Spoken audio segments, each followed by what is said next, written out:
এই মুসা আলাইহিস সালাম তুর পাহাড়ে গিয়ে আল্লাহর সাথে কথা বলতেন। রওনা দিছে তুর পাহাড়ের দিকে, যাইতেন উনি একটা জঙ্গলের ভিতর দিয়া। খুব মনোযোগের সাথে শুনেন, জঙ্গলের ভেতর দিয়ে তিনি তুর পাহাড়ে রওনা করছে। পাহাড়ে উঠে গিয়া তিনি একটা পাথরের আড়ালে দাঁড়াইয়া কথা বলতেন। সুবহানাল্লাহ বলবেন না? তো যখন জঙ্গলের মাঝে দিয়ে রওনা দিছে, দূরের থেকে তাকাইয়া দেখে ওই রাস্তার উপর একটা হরিণ দাঁড়াই রয়েছে। কি কি একটা হরিণ রাস্তার উপরে দাঁড়াই রয়েছে। মুসা আলাইহিস সালাম মনে করছে হরিণটা বোধহয় আমারে দেখছে না, এই জন্য বোধহয় দাঁড়াই রয়েছে। তো মুসা আলাইহিস সালাম কাছে ইয়া গলা জ্বালা দিছে, হরিণে আরো শক্ত ইয়া দাঁড়াইছে। মুসা মনে করছে কি তারে, হরিণ তো মানুষ দেখলে দাঁড়ানোর কথা না, এটা দৌড়ে না দিব। মুসা আলাইহিস সালাম কাছে কাছে গুজে জ্বালা দিছে গলা, হরিণ আর যায় না। সামনে গেছে, পরে হরিণের জবান খুলে গেছে, ডাক দিয়া মুসার সালাম দিয়ে ফেলছে। সুবহানাল্লাহ বলবেন না? মুসা আলাইহিস সালামকে ঘটনা কি? সকাল থেকে দাঁড়িয়ে রয়েছে, আপনি আইতে এত দেরি কিরে? ঝামেলা আছে না, সাইডে আউন লাগে। কি ঘটনা কি? মুসা, আমরা তো এই জঙ্গলের ভিতরে থাকি, আমরা নিকৃষ্ট প্রাণী, আল্লাহ আমাদেরকে অবলা প্রাণী বানাইছে। এই জঙ্গলের ভিতরে আজকে অনেক দিন হয় বৃষ্টি হয় না। জঙ্গলের ভিতরে একটা খাল ছিল, শুকাই গেছে, পুকুর ছিল, শুকাই গেছে। এখন আমরা তো খালের পানি খাইতাম, পুকুরের পানি খাইতাম, পানি তো খাইতে পারি না। আমাদের ভিতরে যারা মা, এই প্রাণীদের ভিতরে মায়ের বুক পর্যন্ত, দুধ পর্যন্ত শুকাই গেছে, প্রাণীগুলো মারা যাবে দুধের অভাবে। ও মুসা, তুমি একটা কাজ করো, তুমি তো আল্লাহর সাথে কথা বলতে পারো, তুমি একটু কাজ করো, যখন তুমি আজকে তুর পাহাড়ে কথা বলতে যাবা, তুমি দয়া করে আল্লাহকে একটু বলে দিও তো, আল্লাহকে আমাদেরকে বৃষ্টি দেবে নাকি দেবে না, এই কথাটা একটু জিগাইও। সুবহানাল্লাহ বলবেন না? মুসা কয় ঠিক আছে, যাইতে আছি, এটা নিয়ে টেনশনের দরকার নাই, আমি গিয়েই জিজ্ঞেস করব। এখন মুসা গিয়ে তুর পাহাড়ে পাথরের আড়ালে দাঁড়াইছে। এমন সময় আল্লাহ তাবারক ওয়া তাআলা ইশারা দিছে, এই মুসা কথা শুরু করো। মুসা আলাইহিস সালাম কয়, আল্লাহ আপনি কি শুরু করছেন? কোন ব্যাপারটা? ওই যে জঙ্গলের প্রাণী সহ আমার কাছে বিচার দিছে, আপনি বৃষ্টি দেন না, হারা পানি পাইতে আছে না, সব প্রাণী মারা যাইতে আছে। আপনি যে বৃষ্টি দেন না, হারা কি আর কলসাপ দিয়ে পানি খাইতে পারে না বালতি দিয়ে তুললে পানি খাইতে পারে? আপনি বৃষ্টি না দিলে তো সব পানি মারা যাবে, এখন কি করা? আল্লাহ কয় ঠিক আছে, তুমি তাদেরকে বলে দিও বৃষ্টি দিয়া দেবো। কয় না, বৃষ্টি দিয়া দিবেন কইলে তো হইতো না, দিবেন দিবেন করে কয়দিন হাত ধরেও তো হয় না। আপনি এরকম ইতেই করেন, আপনি পুরা নমুনা ধরালায়, তারপরে করতে বাতাস আইয়া সেটা উড়াই লইয়া জায়গা, আমরা তারা রাস্তাঘাটে ধুলা বালিয়ে শেষ, একটা ফোটা বৃষ্টি নেন। আপনি কবে দিবেন বলতে হবে, শুধু দিবেন বললেই হবে না। সুবহানাল্লাহ বলবেন না? যখন এই কথা বলছে, এবার আল্লাহ ডাক দিয়া কয়, মুসা রে, বৃষ্টি হবে, তবে 100 বছরের আগে না। কয়শো বছর? মুসা কি খুশি না বেজার?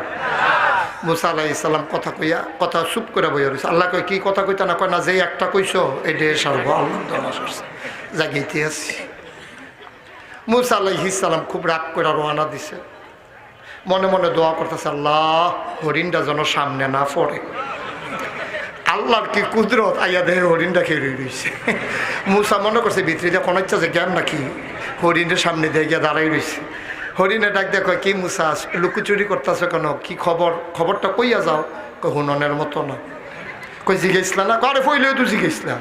তো কয় কি কইছে? কই যে এটা কইছে তুই হইন না, লাভ নাই। আমি মুসা নবীও তো খুশি হইতে পারি নাই, তোর তো ফইলে নাই। আরে কি কইছে এটা কও না। কয় না, শোনার দরকার নাই তো তোর।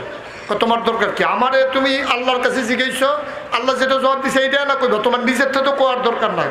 আল্লাহ কি কিছু বলে নাই? সুবহানাল্লাহ বলবেন না? আল্লাহ তো কইছে, কিন্তু যেই কথা কইছে এটা তুই শুই না, শান্তি পাবি না। কয় কেন? আল্লাহ কি বলছে বলো না। কয় যে আল্লাহ বলছে 100 বছরের আগে বৃষ্টি হবে না। সুবহানাল্লাহ বলবেন না? হরিণ কয় আলহামদুলিল্লাহ। হরিণ কি কয়? হরিণ কি কয়? হরিণ কেন? মুসার রাগ কমছে না বাড়ছে? মুসা কয় চুপ, দাঁড়িয়ে থাকবা, দৌড় দিবা না। তুই কি বুঝছি আলহামদুলিল্লাহ কইস? কই আর পরে যাইবি বেড়া, 100 বছর পরে বৃষ্টি তুই থাকবি? কয় না। কত নায়নাথপুর থাকবো, ফলামেজা থাকবো? কয় না। তো তুই আলহামদুলিল্লাহ কইস কীর্তি?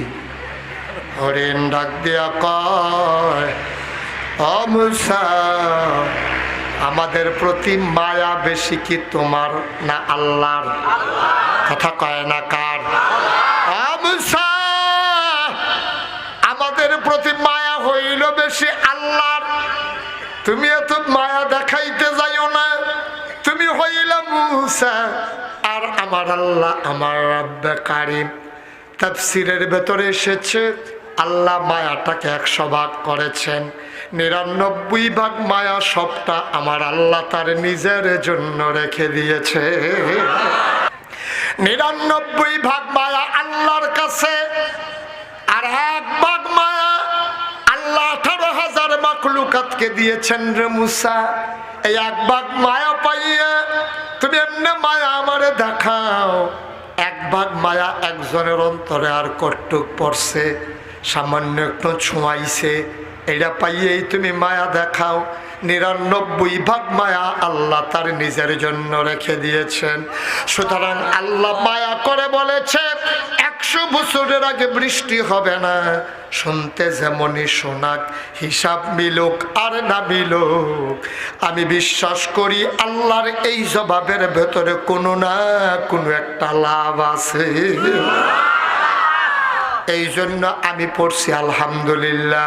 মূসা মনে মনে কয় হরিণ বুঝলো, আমি তো বুঝলাম না, আমি তো আলহামদুলিল্লাহ বলতে পারলাম না।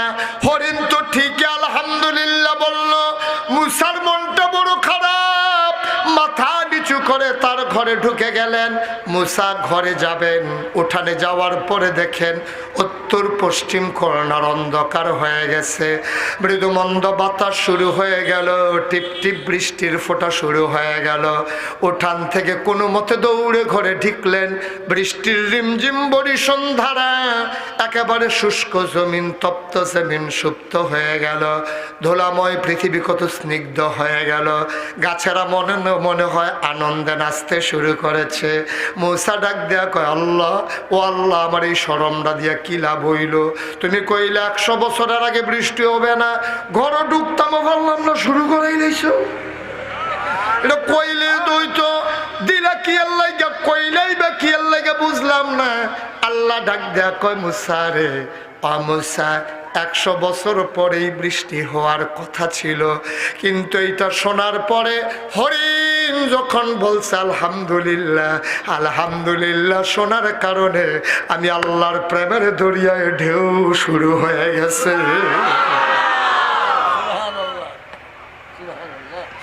লাইন শাকারতুম লাযিদান্নাকুম, নিয়ামত পেয়ে যদি শুকরিয়া আদায় করবি, শুকরিয়া আদায় করতে দেরি রে, আমি আল্লাহ নিয়ামত দিতে দেরি করি না।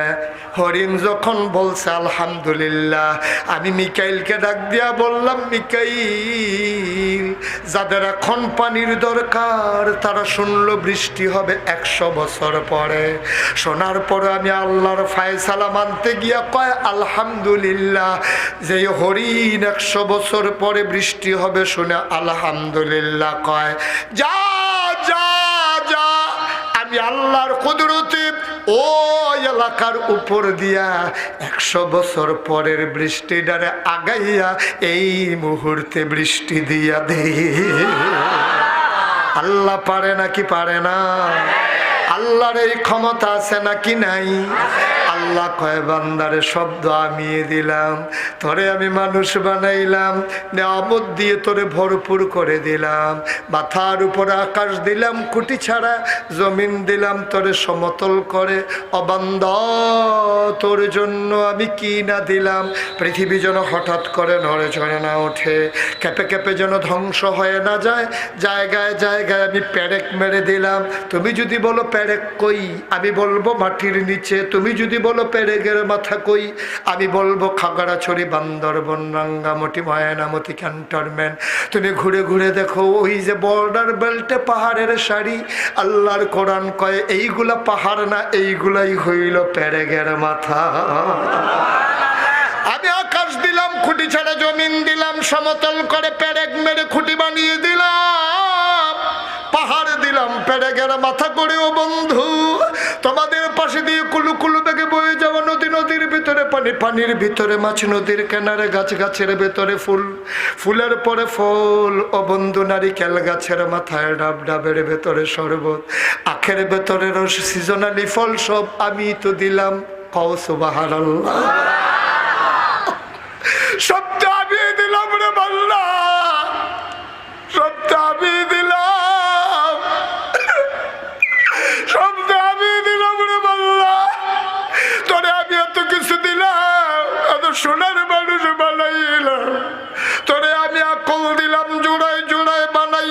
আমি স্ত্রী বানিয়ে দিলাম, সেই জায়গা থেকে তোরে আমি সন্তান দিলাম, মধুর মিলনের ব্যবস্থা করে দিলাম। বাবার পিঠ থেকে মায়ের বুক থেকে 2 ফোঁটা সাদা পাক পানি সবেগে নির্গত হয়ে মায়ের ইন্টেন্সিভ কেয়ার, মায়ের সুরক্ষিত দুর্গ রেহেমের ভিতর এক করে দিলাম। মেডিকেল সায়েন্স বলে, অবন্ধু চিকিৎসা বিজ্ঞান বলে, 2 ফোঁটা নাপাক পানির ভিতরে থাকে শুক্রাণু আর ডিম্বাণু। পুরুষের নাপাক পানির ভিতরে শুক্রাণু, মহিলার নাপাক পানির ভিতরে ডিম্বাণু। অবান্না তোরে আমি কি দিলাম? ওই 2 ফোঁটা নাপাক পানি একসাথে করে মায়ের ইন্টেন্সিভ কেয়ার, মায়ের রেহামের ভিতরে একসাথে করে দিলাম, জীবনের পয়দা করে দিলাম। ফোঁটা পানি রক্ত বানিয়ে দিলাম, রক্তের ফোঁটা গোশতের টুকরা বানিয়ে দিলাম, প্রলম্বিত করে দিলাম। হাত পা নাক কান চোখ মুখ দিলাম, গোশতগুলো চামড়া দিয়ে প্যাকেট করে দিলাম, হাড্ডির একটা স্ট্রাকচার বানিয়ে দিলাম। ওই কঙ্কালকে আমি গোশত দিয়ে ঢেকে চামড়া দিয়ে প্যাকেট করে, ওই আঙ্গুল যেন তুমি নাড়াতে না পারো, চোখের পলক যেন তুমি ফেলতে পারো, এই জন্য তোমার মাথা থেকে পায়ের তালু পর্যন্ত রগরেশা ফিট করে দিলাম।